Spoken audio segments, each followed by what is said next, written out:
All right, kids, we're going to read chapter 3 in this video. So in chapter 2, we found out that there was a law against Luke because he's a third child, and the government has said that each family can only have 2 children. They also have outlawed pets.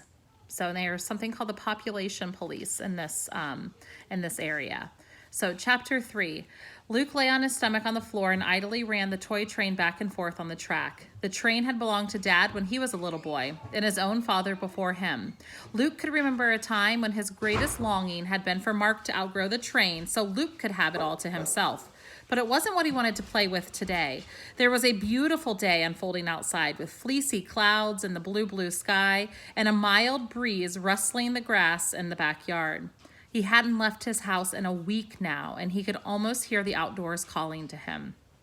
But now, he wasn't even allowed in the same room as an uncovered window. "Are you trying to be discovered?" Dad had bellowed at Luke just that morning when he'd held the shade just a few inches back from the kitchen window and peeked out longingly. Luke jumped. He'd been so busy thinking about running barefoot through the grass that he'd half forgotten there was anyone or anything behind him in the house. "No one's out there," he said, glancing again to be sure.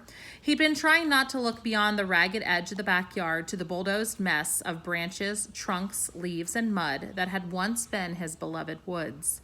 "Yeah," Dad said. "Did it ever occur to you that if there is, they might see you before you see them?" He grabbed Luke by the arm and jerked him back a good 3 feet. Freed from Luke's grasp, the bottom of the shade banged against the windowsill. "You cannot look out at all," Dad said, "and I mean it. From now on, you just stay away from the windows and don't go into the room unless we've got the shades or curtains pulled." "But then I can't see anything," Luke protested. "Better that than get turned in," Dad said.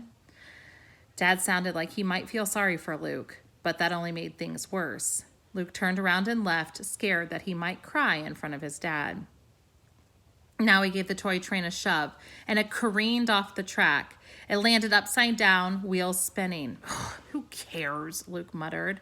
There was a harsh knock on his door. "Population police, open up!" Luke didn't move. "It's not funny, Mark," he shouted. Mark opened the door and bounded up the stairs that led to Luke's room. Luke's room was also the attic, a fact that he had never minded. Mother long ago had shoved all the trunks and boxes as far as they could go under the eaves, leaving prime space for Luke's brass bed and circular rag rug and books and toys.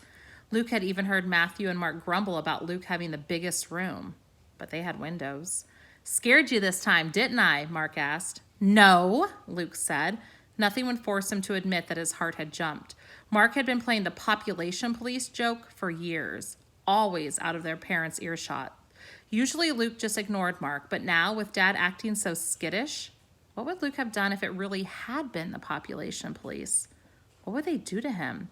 "Matt and me, we've never told anyone about you," Mark said, suddenly serious, which was strange for him. "And you know Mom and Dad, they don't say anything. You're good at hiding, so you're safe. You know that, right?" "I know," Luke muttered. Mark kicked the toy train Luke had crashed. "You're still playing with baby toys?" he asked, as if to make up for slipping and being nice. Luke shrugged. Normally, he wouldn't have wanted Mark to know he played with the train anymore, but today, everything else was so bad that it just didn't matter. "Did you just come up here to bug me?" Luke asked. Mark put on an offended look. "Thought you might want to play checkers," he said. Luke squinted. "Mother told you to, right?" "No." "You're lying," Luke said, not caring how nasty he sounded. "Well, if you're going to be that way, just leave me alone, okay?" Okay, Mark backed down the stairs. "Jeez." Alone again, Luke felt a little sorry he'd been so mean. Maybe Mark had told the truth. Luke should apologize, but he didn't really feel like it. Luke got up and started pacing his room. The squeak of the third board in from the stairs annoyed him. He hated having to duck under the rafters on the far side of his bed. Even his favorite model cars lined up on the shelves in the corner, they bothered him today. Why should he have model cars? He'd never even sat in a real car. He never would. He'd never get to do anything or go anywhere. He might as well just rot up here in this attic. He'd thought about that before on the rare occasions where Mother, Dad, Matthew, and Mark all went somewhere and left him behind. What if something happened to them and they never came back? Would someone find him years from now abandoned and dead?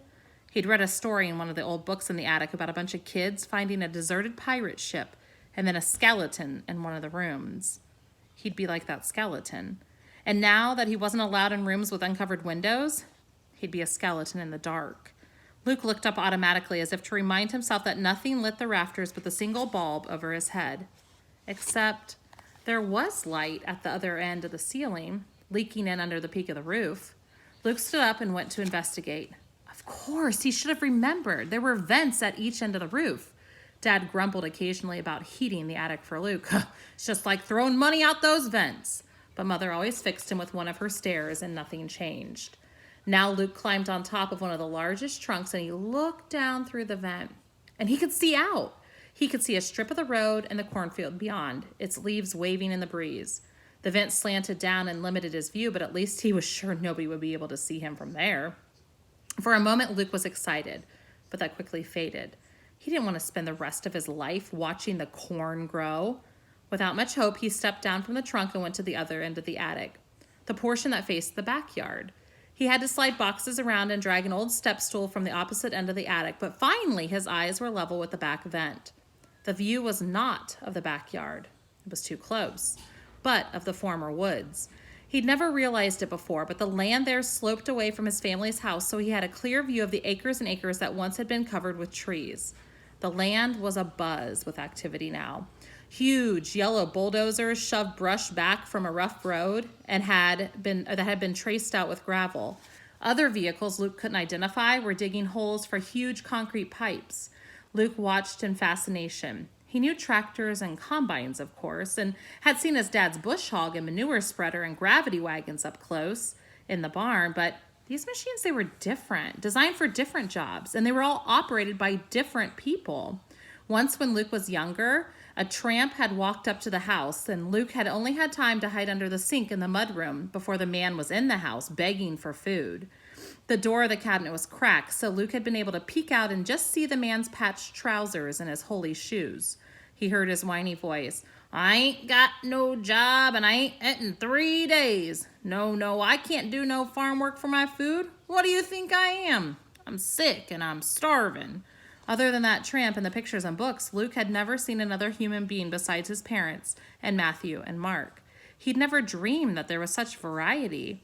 Many of the people running the bulldozers and shovel contraptions were stripped of their shirts, while others standing nearby even wore ties and coats. Some were fat and some were thin. Some were browned by the sun, and some were paler than Luke himself, who would never be tan again. And they were all moving, shifting gears and lowering pipes, waving others into positions, or at the very least, talking at full speed. All that activity made Luke dizzy. The pictures and books always showed people still. Overwhelmed, Luke closed his eyes, then opened them again for fear of missing something. Luke! Reluctantly, Luke slid down from his step stool perch and scrambled over to recline innocently on his bed. Come in, he called to his mother. She climbed the stairs heavily. You okay? Luke dangled his feet over the side of the bed. Yeah, sure, I'm fine. Mother sat on the bed beside him and patted his leg. She swallowed hard. It's not easy, the life you've got to live. I know that you'd like to look outside. I know you'd like to go outside. It's okay, Mother, Luke said. He could have told her then about the vents. He didn't see how anyone could object to him looking out there.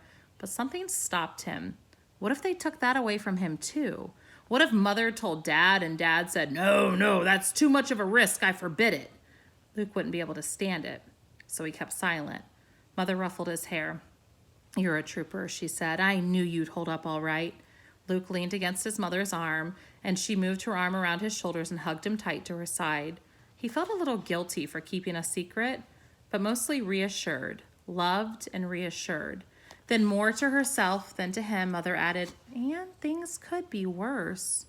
Somehow, that wasn't comforting. Luke didn't know why, but he had a feeling that what she really meant was that things were going to get worse. He snuggled tighter against Mother, hoping that he was wrong.